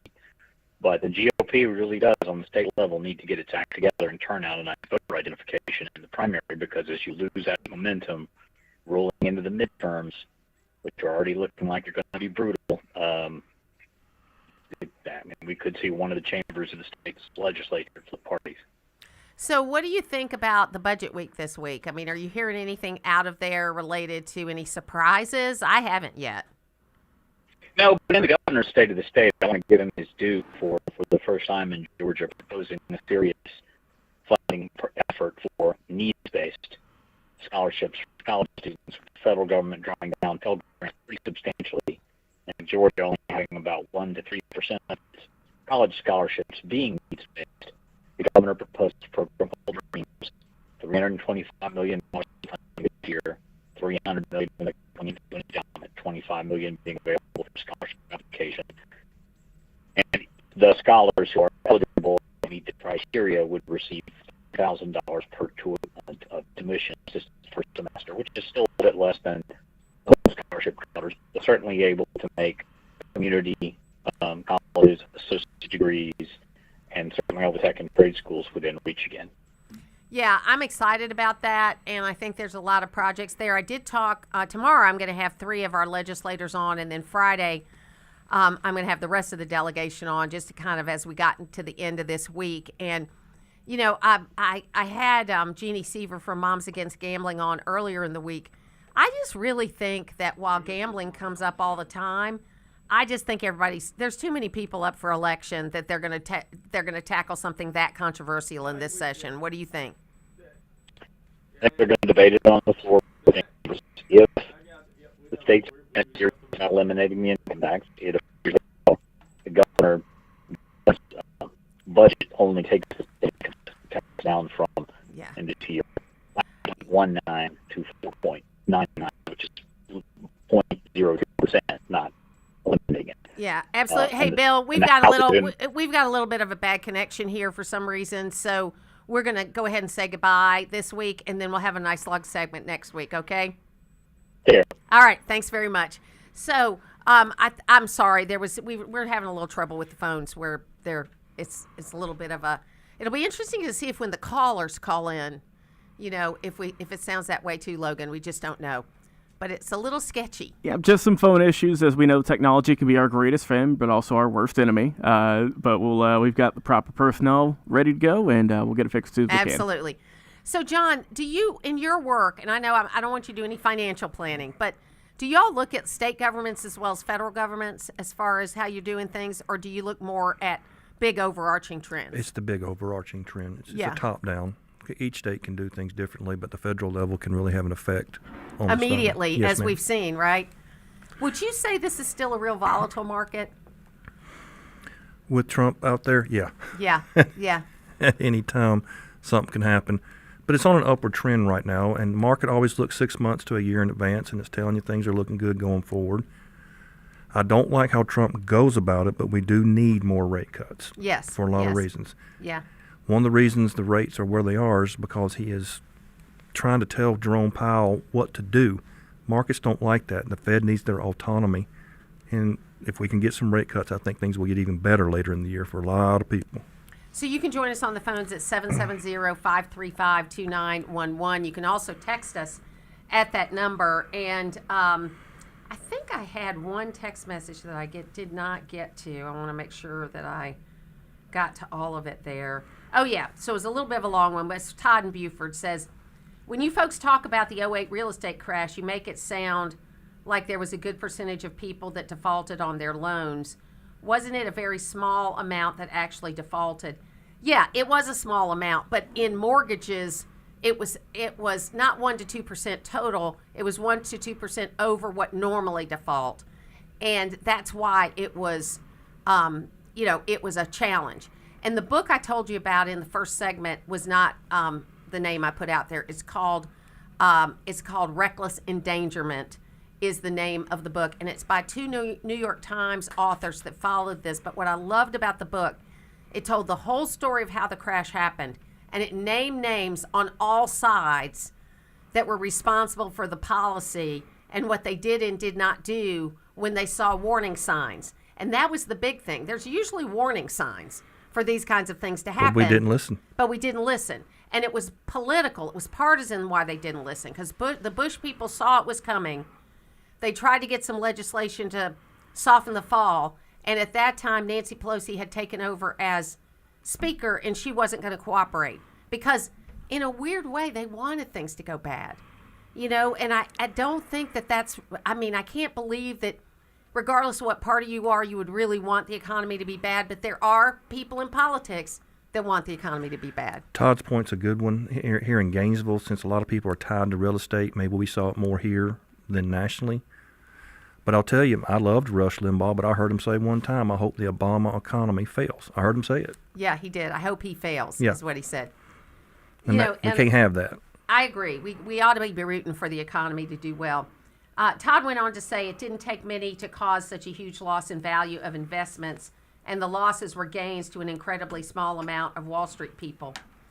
Big banks came out smelling like a rose because the losers, taxpayers, knowingly gave them actual money, not investments, to continue operating like business as usual. The financial accounting the feds use is a credit card with no credit limit. The national debt has nearly doubled since then with no financial insurance plan to protect. The bank of the taxpayer. Look at the Doge fraud and how simple embezzlement softens scheme of foreign-owned nursery schools in Minnesota. Look, I do think that when you look at this, Todd, I'm not as cynical as you are about it, but I understand why you feel that way because the thing about the banks, though, is they did actually pay back the money. And how you can tell which banks were actually in a lot of trouble, is they were the last ones to pay the money back.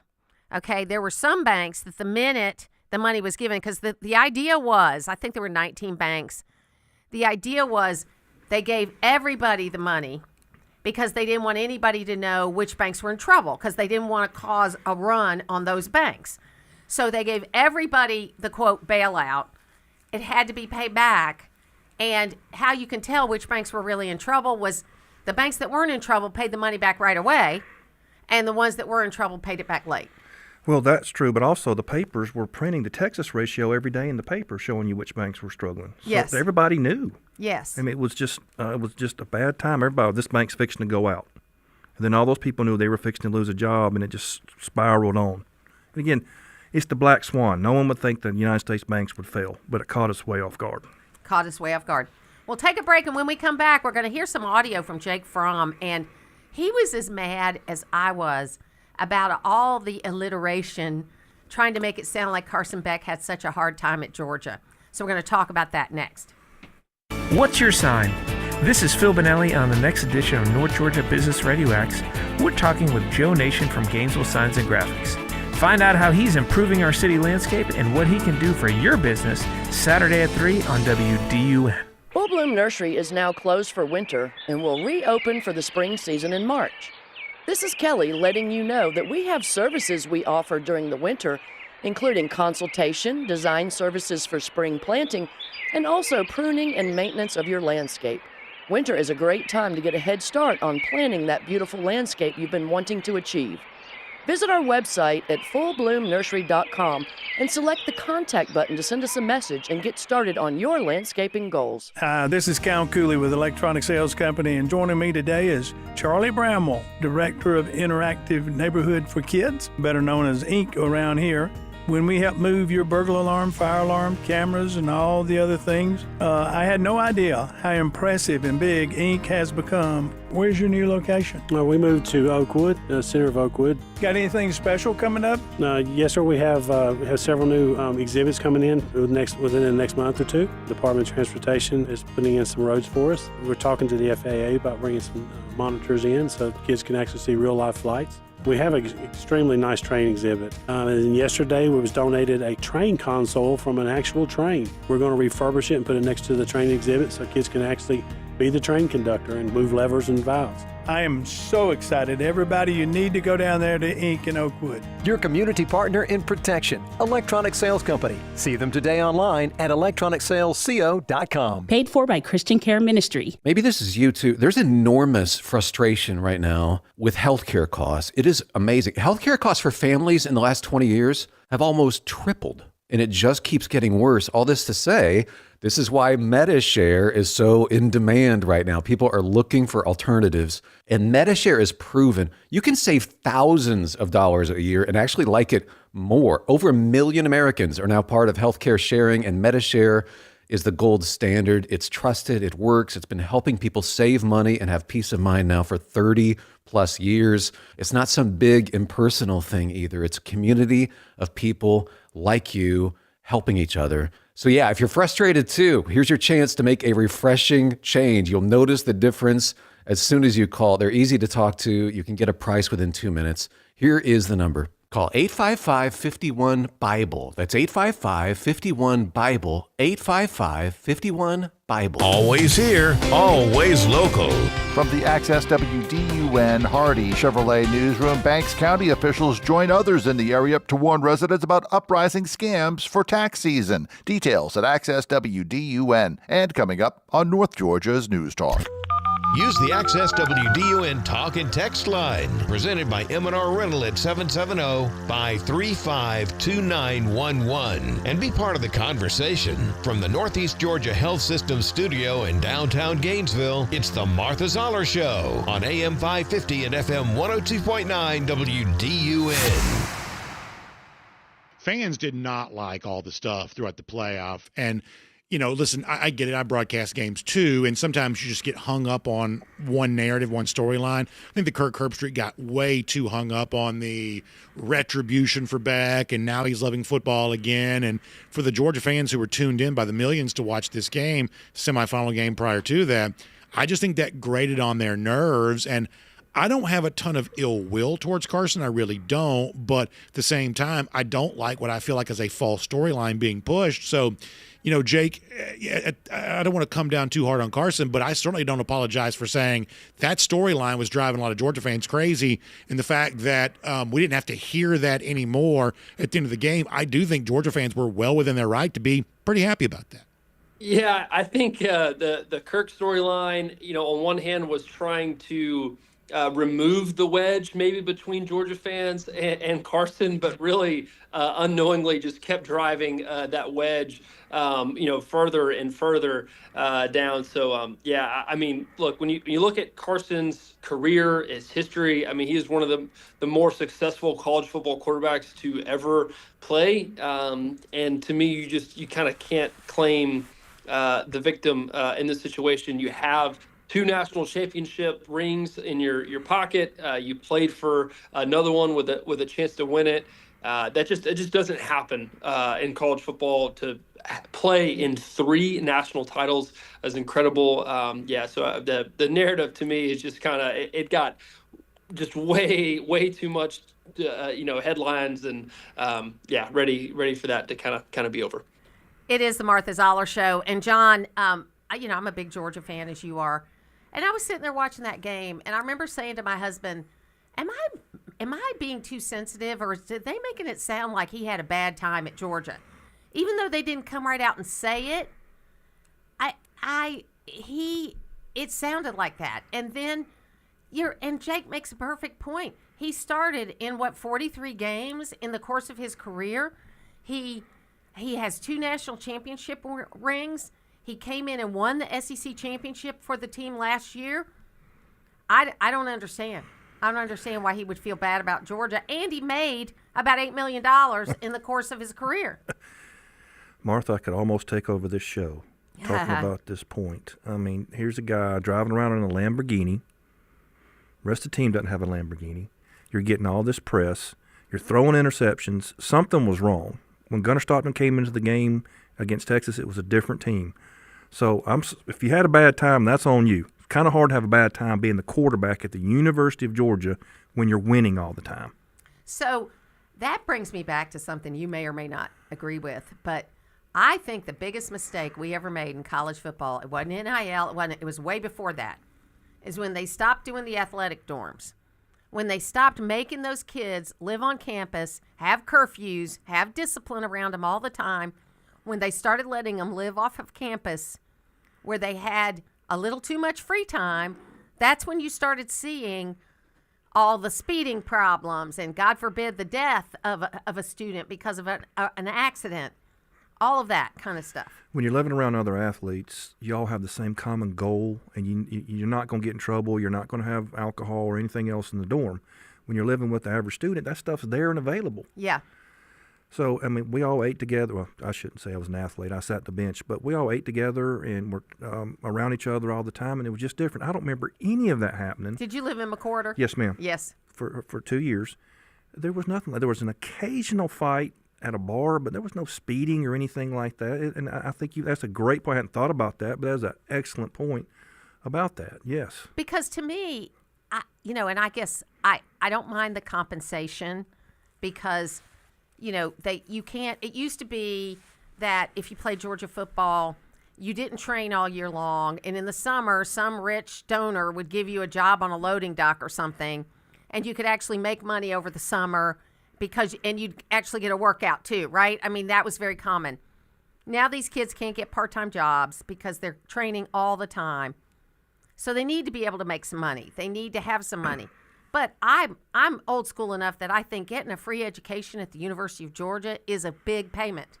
It's a big payment, and they ought to be thankful for that. Now, the NIL, I don't know if it's ruined college football or not, but I read recently it takes about $50 million in payments to now keep a team going. A team like Georgia going. When I arrived there in 91, I heard stories about football players having football helmets full of $100 bills and this, that, and the other. And, and people got handshakes, but nothing to this magnitude of what we're talking about. I mean, you had a monthly stipend check that kept you going. Everywhere you went, people thought you were on the team and gave you free stuff, so that you hardly had to spend any money at all. So it was a very easy time for athletes down there. Plus, you walk around the campus like you own it. Not me. I walked around people who were good players. So, yeah, you're right. I think the NIL has totally, to me, ruined this because now you got kids that are in the portal who are going to visit their own school. And now you got this Duke situation where there's a lawsuit going, and you got a situation in Clemson. It's just no fun anymore. Yeah, I hope we fix it. And I don't know if Congress, they keep saying they need Congress to fix it, but I hope that's not the case. Nick Saban can step in and fix this. Ooh, tell me about that. He is very adamant every time on game day. It's hard to watch game day now with Pat McAfee, I have to admit. But Nick Saban talks about, okay, we have this problem right here, and this is how you can fix it. And they want to put him up on a committee. So hire him and get him to fix it. Yes. Yes. Yes. Yes. And let's get back to the way it was. Georgia's last national championship was probably the last team to win it without all this NIL money, and I'm proud of that. But now you can go buy it. Right. Everybody's a hired hand. And nobody cares about Georgia, or I'm sure these Indiana kids. I have the impression, though, that Kirby is managing this better than a lot of other coaches. He's doing a great job. That people are staying when they could leave. I'm not saying we don't use the transfer portal, but it seems like we've got more kids that are willing to wait their turn than a lot of other teams. Because we are the University of Georgia. All bias aside, we put a lot of people in the NFL. Did you hear the rumor that Fernando Mendoza is going to Georgia Tech? Did you hear that rumor? His brother. His brother. Okay. Fernando will have a Raiders jersey on playing with Brock Bowers. But I'm so excited about that. Yes. His brother is going to Georgia Tech. That's right. Yes. And so did you see Tom Brady was on the sideline for the game, saying, don't hurt my quarterback. I'm sure because that kid, Mendoza, got beat up. Yes. His line did not protect him. Miami was a lot better than I thought they would be. Yeah, really. I thought it was going to be a blowout. I did too. And I thought it was great to see him take it and get up, man. How do you do that? He wanted to win. That's a winner. And go back to this, I don't know that Carson Beck would have done that. Yeah. Mendoza wanted to win. I think Carson Beck was just there to drive his Lamborghini around and have his girlfriend. Well, what I loved about listening to the coach afterwards for Indiana, and we do have a Georgia connection because the president of Indiana was the provost at the University of Georgia, so we have a connection there. But what I loved is the 2 plays that really won the game were 2 special plays that they put in just for that game. So that 4th and 5 play, quarterback draw, the way they set that up was special for that game, and they'd practiced it all week just in case the opportunity came up. That's a good coach right there. And so they did that. And then the other one with the interception, that was another one that if they saw that a guy was out there by himself, they were going to send 2 people over there so that one would be focusing on the receiver and not having to pass interfere to get him out of the way, and the other one would be looking for the ball. Right, and that's exactly and that's what you they saw. did. That's what they did. I thought it was great. I will just say this. It was a great season for them to say they're one of the best teams ever as a stretch, and to go and say Signetti's now the best coach in college. No, he does have great facial expressions, though. Oh, man. I mean, I would be afraid of him if I met him in a dark alley. Hey, but he wins. He wins. He does. Now, a little bit of good news, lighter news, is our vice president and his wife have announced they're having their 4th child. It's going to be a little boy, going to be born in late July. I'm sure President Trump is going to see if he can have him born on the 4th of July. So we can do that. Sorry about that, Logan. And so good news for them. Great news for them. Yeah, I saw this morning that it's the first time a sitting vice president's ever had a baby. Yes, and the last time there was a baby born in the White House was Kennedy. Kennedy, okay. They had 2 children while they were in the White House. Both of them died, which was very sad. I mean, they had young children in the White House, but, I don't know what the situation was between them, but she had a lot of pregnancies that did not work out, and it was very sad because, I didn't know that. They had one named Patrick that died and is buried at Arlington, and then another one didn't make it far enough to be named, and, all that kind of stuff. And but they had several others before they got to the White House. And so those 2, and it's sad, only one of his children are still living. But, they went through a lot to have children. And it was when a lot was not available to you back in the early 1960s. Do you remember Carter and Amy Carter? Yes. She was something, wasn't she? So I lived in DeKalb County. I went to Columbia Elementary and Columbia High School. And Mrs. Carter, their youngest child, taught at Snapfinger Woods Elementary School. So there would be Secret Service there, which was crazy. Anyway, thank you for coming in today. Thank you so much, Martha. Appreciate it. We're going to take a break. Tomorrow, I'll be back. We got Legislator Day. So you want to hear it. It's going to be local, and it's going to be great. We'll be back on the Martha's